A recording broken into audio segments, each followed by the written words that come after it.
Welcome to A Quest for Metal. Today we are doing the top 10 album artworks of 2020.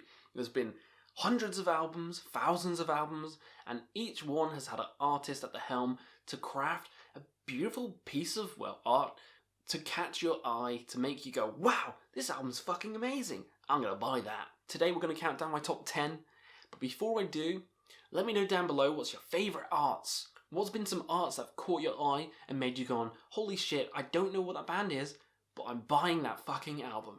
Let me know, and then let's get started. So coming in at number 10, we have Imperial Triumphant's Alphaville. And I know I fucking shat on this album. I was like, it's too confusing, it hurts my head, But I think it's pretty good now. So, and the artwork, that's what we're talking about here. The artwork is one of the best of the year. Holy shit, this kind of like Fallout Nyktophobia. This kind of Fallout Utopia / old school designs of the towers and stuff with the helmet on top. It's interesting. You look at it and you keep seeing more things in it, just like art should be. You know, you keep seeing more stuff. Your interpretation of it is different. I think it's a great piece of art. And it works well with the music. Because you listen to the music and it kind of feels like this kind of futuristic, industrial kind of Jetsons meets Fallout. And that's what you get with the art.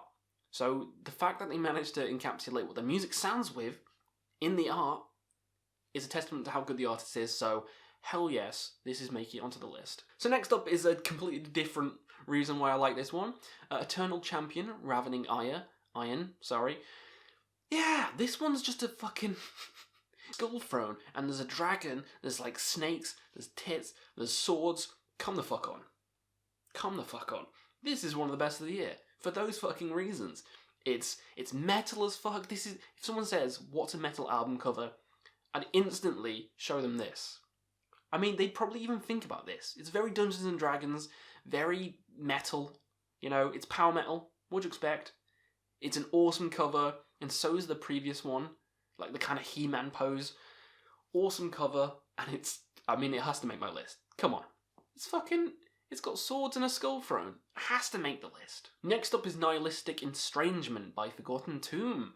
Awesome album, really enjoyed this album, and the album art is just as fucking good. This kind of murky waterfall congregating at the bottom. It's interesting. Again, I'm kind of just staring at the art when I'm listening to the music, and it kind of drifts you in, sweeps you away like a waterfall does. And yeah, I just really liked this album art. And I actually never heard of Forgotten Tomb until this album came out. Then I got it because of the art. Listened to them and I was like, holy shit, Forgotten Tomb's fucking awesome. Fucking awesome. Love this band now. And this art is to blame for me liking them. So, has to make it onto the list. Has to make it here. Next up is Temple of Void, The World That Was. And this is just so interesting with this kind of Illuminati symbol. And then this kind of lake going in. And you're kind of like, what's going on? Where are they going? What does that lead to? It's painted fucking amazingly as well. It's eerie. It's doomy, just like the music itself. And you show that to someone, they're like, that's Death Doom. That's Death Doom through and through. I love it. I love it when I'm listening to this album, looking at that art. It's perfect. It's goddamn perfect. Next up is Solstafir, or Solstaffer. I don't know how you actually say it, but I'm going to have to read the title. Endless Twilight of Codependent Love, because I will not remember that. I, again, only picked this up because of the album art. I think it's elegant, it's beautiful. I love just the design of it. I love she's just sitting there chilling, kind of like in this monarch kind of pose, looking very regal, very elegant, and it just catches your eye, and it's a beautiful piece of art, and I'd love to have that on a shirt. There's some ones where you're like, yeah, I need that on a shirt, and this is one of them. Luckily, the album is also good. So, you know, sometimes the album arts are great, but the music is shit. This one, I think, music's good as well. So, you know, double points for this one. Love it. Next up is Cryptic Shift-Visitations from Enceladus. This one is a cool one. There's no band logos anywhere. It's just like this red sea on like Mars or wherever it is, with this kind of pillar thing, and you're like, what's this doing here? This is alien. It's weird. This spaceman's got this something in his hand and he's showing it to the pillar. What's going to happen next? What is going to happen next? And that's good art. When you're thinking all these things, that's when you know it's good art. And this is fucking amazing. Because I don't know what's going to happen next. I want to know. And again, it blends well with the music, which is very spacey, space prog death. And it works fucking amazingly. It's one of my favourite of the year, so hell yeah. Next up is Nyktophobia with What Lasts Forever. And, I mean, come on. This Melodeath album, I don't think the music fits the art. I feel like this should be a Doom album.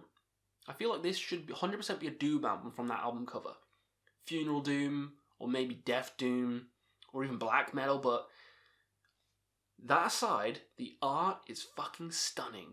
It's dark, it's evil, it's eerie. You're like, I do not want to be in that place where he is. I do not want to be there.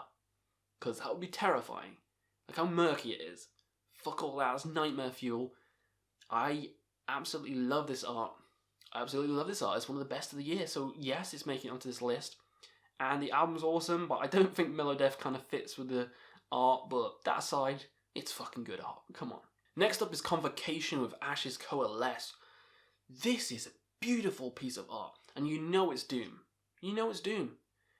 Like these two figures kind of like dancing or twirling or whatever they're doing. And they're like naked with like this kind of ribbon around them and there's darkness in the background. It's very somber, very beautiful, very kind of bleak. And that's all the emotions that you feel when listening to this album and Doom out in general. So yes, 100% love this album. Love the art. I think it's one of the best of the year. And I think the album's bloody amazing as well. So again, double whammy, double fucking whammy. So coming in at number 2 is Atramentus with Stygian. Again, similar kind of art to Nyktophobia, but this one, oh my god.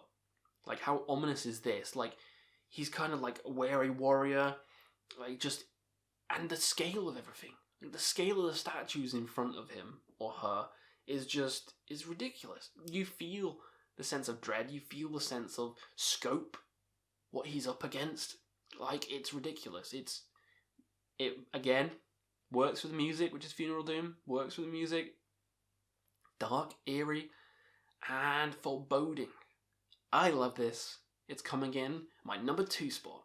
So number 1 is no fucking surprise to me. No fucking surprise to a lot of people. Ulcerate. Stare into death and be still. I only got this because of the fucking album cover. It turned out to be one of my favourites of the year. I instantly bought the shirt before I heard the fucking album. It's one of my favourite shirts as well. I've got this album cover as my phone wallpaper. It's still my phone wallpaper, this album cover. That's when I know it's good. When I bought the shirt before listening to the fucking album, because I love the art so much, it's still my phone album cover. It's amazing. It's amazing. It's like this kind of coffee-like swirl, but like a person's in the coffee. That's what it feels like. Or it's like a void, but you can see the outlines of a person if you look hard enough. So it's this kind of thing where, from a distance, it's like, that's a cool pattern. That's dark. That's cool. But then you look deeper and it's like, there's some person like reaching out in the darkness. It's flawless. It's 10 out of 10. It's easily my favourite of the year. And the album's fucking amazing too. So that does it. Those are my top 10 album artworks of the year. Let me know yours down below, and do you agree with some of my lists? Let me know, and we'll see you again on another Quest for Metal.